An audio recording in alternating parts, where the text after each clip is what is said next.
Over the next 2 days, stakeholders of the juvenile justice system will be engaged in discussions aimed at gaining an understanding of how juveniles think and behave.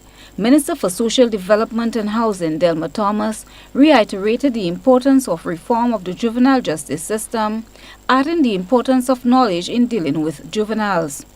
You know, when we are dealing with young people, we have to understand who and what we're dealing with, and that is why I am very much happy to be part of this today's workshop, which will assist you with the knowledge and the skills, and I believe the right attitude as you go out into the highways and byways of our tri-island state to deal with our young people. We must understand who and what we're dealing with and how best can we serve them, how best can we interact, how we should never be judgmental when dealing with the issues of our young people. We must always go there with an open mind to address the issues that confront our young people. With this understanding, participants will learn simple and effective ways to engage young people through a strengths-based empowerment approach. Magistrate Maria Augustus from the Juvenile Justice Reform Project says, as a continuation from where they left off in Phase 1 of the project, their attention is now centered on 3 components: diversion, rehabilitation, and reintegration.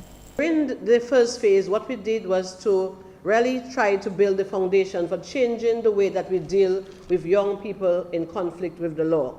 The system that we had needed fixing, and the USAID came in to assist the 6 independent member states of the OECS, Grenada being one of them, to help. This project, as I said, started first phase, 2012 to 2016. Second phase, the emphasis now is building on the first phase, and the objectives are diversion, rehabilitation, and reintegration.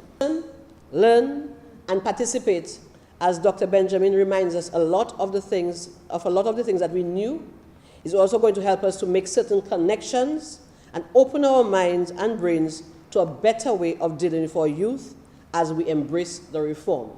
The reform is not business as usual, it's change. It's a change of a way of dealing with young persons, a change for the better.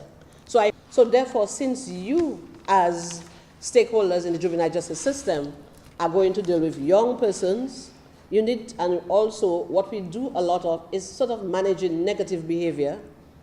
We have, as practitioners, need to understand the key organ which directs human behavior, and that's the brain. The workshop is being funded by the USAID under the Juvenile Justice Reform Project. The project started in October of 2012, with the first phase ending in 2016. The workshop is being facilitated through the Juvenile Justice Unit within the Ministry of Social Development, Housing and Community Empowerment. Lead facilitator for the workshop is Hanif Benjamin. Christelina John, GBN News.